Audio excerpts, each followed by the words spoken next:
Good morning, Alex and friends. I'm Grace. Today is Friday, April 11th, 2025, and you're listening to Alex's News.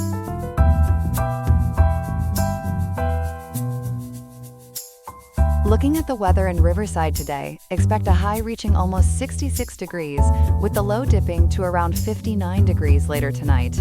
Coming up on the show, we have some important stories.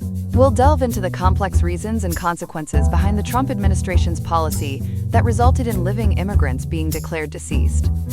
We will also examine the factors contributing to California's continued use of utility fire maps that are 8 years old, exploring the potential implications for safety. We have the details on these significant stories and more, right here on Alex's News. Stay with us.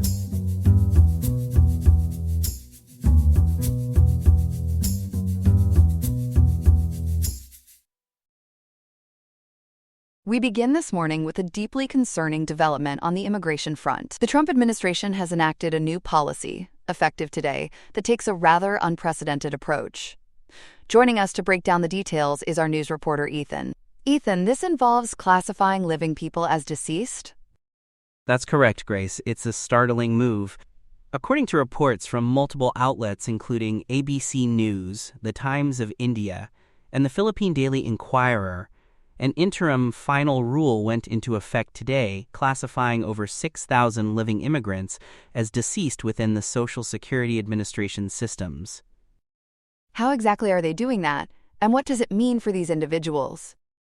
They're adding these individuals to what's known as the Death Master File, or DMF. For anyone unfamiliar, the DMF is essentially the Social Security Administration's official list of people who have died. When someone is added to this file, their Social Security number, their SSN, is effectively canceled. Canceled? So what's the administration's objective here? The reporting from ABC News and others suggests the primary goal is to compel these immigrants to self-deport. Without a valid SSN, their ability to function legally and financially in the U.S. is drastically curtailed. They can't legally work, open bank accounts, access credit, or potentially receive any government benefits they might otherwise qualify for. It essentially cuts them off from the system. Who specifically is being targeted by this policy? Primarily, it seems to be immigrants who entered the U.S. under temporary programs established during the previous Biden administration. The Philippine Daily Inquirer notes that many use the CBP-1 mobile app for processing at the border. Perplexity API summaries suggest this could involve over 900,000 people who use that app, though the initial 6,000 number is the specific group affected by this SSN cancellation right now. The Times of India, citing the New York Times, reported the first wave includes convicted criminals and suspected terrorists. But there are strong indications this could expand to more undocumented migrants soon. Is this policy connected to other immigration enforcement actions we've seen recently? It certainly appears to be part of a broader pattern. ABC News and the Philippine Daily Inquirer also reported on a related agreement between the Department of Homeland Security and the Treasury Department. This deal allows the IRS to share confidential taxpayer data of immigrants with Immigration and Customs Enforcement, or ICE, specifically to help track and deport people. That data sharing agreement reportedly led to the resignation of the acting IRS commissioner. There were also mentions of influence from staff linked to Elon Musk's proposed government efficiency department. Yes, the Times of India mentioned potential influence on this specific policy from staff associated with Musk's proposed department, known as Doji. It's a bit unclear how direct that connection is, especially since, as ABC News reported separately, a federal judge had previously blocked a Musk-led team from accessing Social Security systems entirely. So the link seems more focused on staff influence rather than direct system access for this particular policy. This raises serious legal questions. Can the administration legally classify living people as dead just for immigration enforcement? That's the crux of the legal debate, Grace. Analysis sourced via Perplexity API highlights that the Social Security Administration has very specific procedures for adding someone to the Death Master File, usually requiring verification like death certificates or official reports from state agencies. The executive branch doesn't appear to have the inherent authority to just bypass these procedures.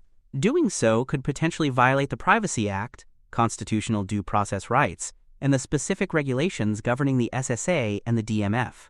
Intentionally misclassifying living people opens the door to significant legal challenges.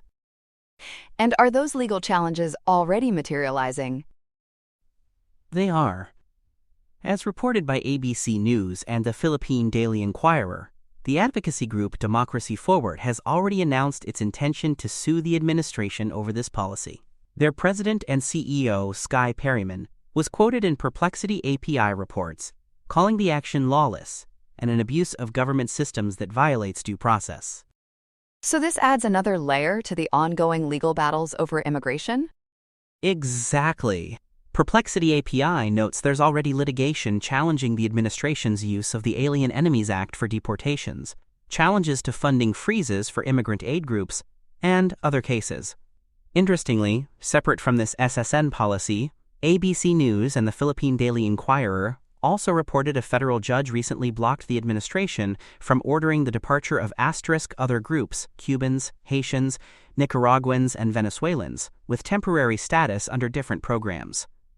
It really underscores how complex and contested the legal landscape is right now. A truly complex and concerning situation unfolding. Ethan, thank you for laying out those details for us. You're welcome, Grace. All right, for our second story this morning, returning to California, where the risk of wildfires remains a major concern, particularly when it comes to the power grid.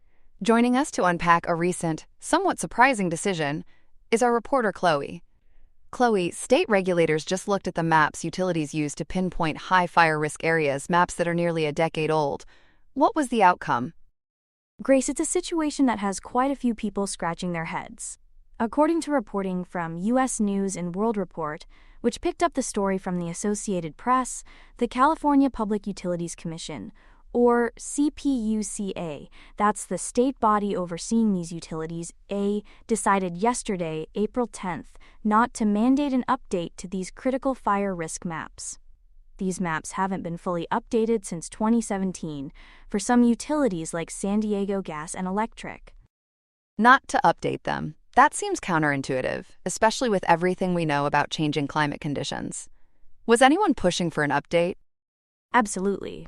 It wasn't just consumer watchdogs, although groups like the California Public Advocate's Office were strongly in favor. They even proposed, as U.S. News and World Report noted, shortening the update cycle from 10 years down to 5. But perhaps more surprisingly, the major utility companies themselves, Pacific Gas and Electric, Southern California Edison, and San Diego Gas and Electric were also asking for the maps to be updated. The utilities wanted the update too? Why the consensus there?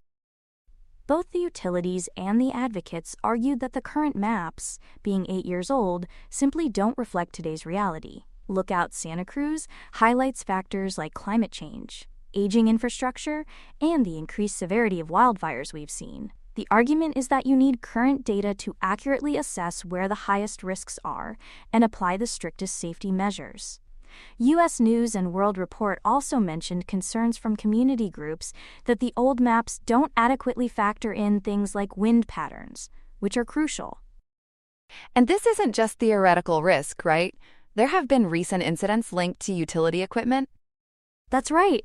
The stakes are very real. Lookout Santa Cruz reported that Southern California Edison's equipment, for instance, ignited almost 60% more fires in 2024 than in 2023. Though, thankfully, most were contained quickly. SCE has also faced lawsuits over fires, like the Eaton Canyon blaze. And U.S. News and World Report pointed to recent scrutiny over SCE's potential role in fires in Los Angeles County. So the link between accurate risk assessment and preventing actual fires is clear. So, if consumer groups, community advocates, and even the utilities wanted updated maps, and the risks seem evident, why did the CPUC say no? It sounds like they poured cold water on the idea.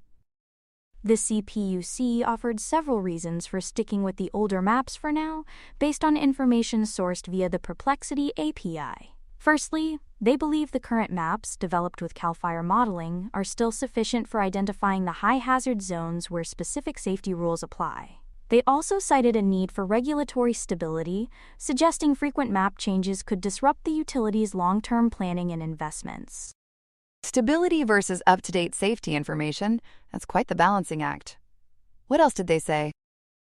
They pointed to existing state legislation, specifically Assembly Bill 1054, which created a wildfire insurance fund and offers utilities some liability protection if they meet safety standards. The CPUC feels this already mitigates some risks. They also mentioned the sheer complexity and resource demands of updating these maps frequently, worrying it could overwhelm utilities and local governments. Finally, they emphasized that these maps primarily define times where safety rules apply, not necessarily provide a dynamic, granular CRP risk analysis incorporating factors like urban density. They suggest a broader approach to risk assessment is needed. So where does this leave things? Are utilities just operating off potentially outdated information? Well, utilities are still required to have wildfire mitigation plans, or WMPs, which the CPUC oversees. As noted by Lookout Santa Cruz and the Perplexity API, these plans involve ongoing efforts like aggressive vegetation management near power lines, adjusting equipment settings during high-risk weather, sometimes implementing public safety power shutoffs, those controversial PSPS events, and hardening the grid infrastructure itself. But the concern remains that the foundational maps guiding where some of these efforts are most needed are based on data that's getting quite old. It certainly adds fuel to the debate about whether current strategies are truly hitting the mark. A really complex situation with significant safety implications. It sounds like this issue isn't going to cool down anytime soon. Chloe, thank you for breaking that down for us. You're welcome, Grace. Here are some other headlines. In New York City, a sightseeing helicopter broke apart midair over the Hudson River yesterday afternoon, killing all 6 people aboard. The Bell 206 helicopter, operated by New York Helicopters, crashed near the Holland Tunnel ventilation shaft. The victims included the pilot and a family of 5 from Spain, Siemens executive Agustin Escobar, his wife Merca Diarices Campruba Montal, and their 3 young children. Witnesses described parts falling off the aircraft before it plunged into the river. The FAA and NTSB are investigating the incident. At Stanford University, 12 pro-Palestinian demonstrators are facing felony vandalism and conspiracy charges. This follows a June 5 incident where protesters barricaded themselves inside the university president's office, causing significant damage estimated between $360,000 and $1 million, and leaving graffiti. Police arrested 13 individuals. The Santa Clara County District Attorney emphasized the difference between dissent and criminal vandalism. Stanford has also imposed disciplinary actions, including suspensions, on the students involved. The Israeli Air Force is dismissing active duty reservists who signed a public letter condemning the ongoing war in Gaza. About 1,000 retired and active reservists signed the letter, urging the government to prioritize hostage release over continuing the war, which they argued serves political interests. The IDF Chief of Staff and Air Force Commander decided on the dismissals, stating military personnel cannot use their roles for political influence. Prime Minister Netanyahu supported the decision, calling the signatories an extremist fringe group. A historical note from World War II. On April 11, 1945, during the Battle of Okinawa, the captain of the USS Missouri, William Callahan, ordered a military funeral with full honors for a Japanese kamikaze pilot who had crashed into the battleship. The crew constructed a makeshift Japanese flag, held a gun salute, and played taps before committing the pilot's body to the sea. This remains the only known instance of such an honor being granted to a kamikaze pilot by U.S. forces. The USS Missouri is now a museum at Pearl Harbor, symbolizing peace and reconciliation, and concerns are rising about renewed conflict in Ethiopia. Tensions are escalating again in the Tigray region between the TPLF and the interim administration, fueled by power struggles and the alleged involvement of Eritrea. This risks reigniting broader conflict. Ethiopia also faces ongoing violence in the Amhara region with the Fano militia and has dealt with insurgency in Oromia. These conflicts have severe humanitarian consequences and threaten the stability of the Horn of Africa. That's all we have for now. Today's episode was made by Alexander King with Claude Sonnet 3.7, Gemini Pro 2.5 Experimental, Gemini Flash 2.0, Perplexity Sonar Pro, and Google Cloud Text-to-Speech. I hope you have a great day. I'll see you tomorrow, Alex.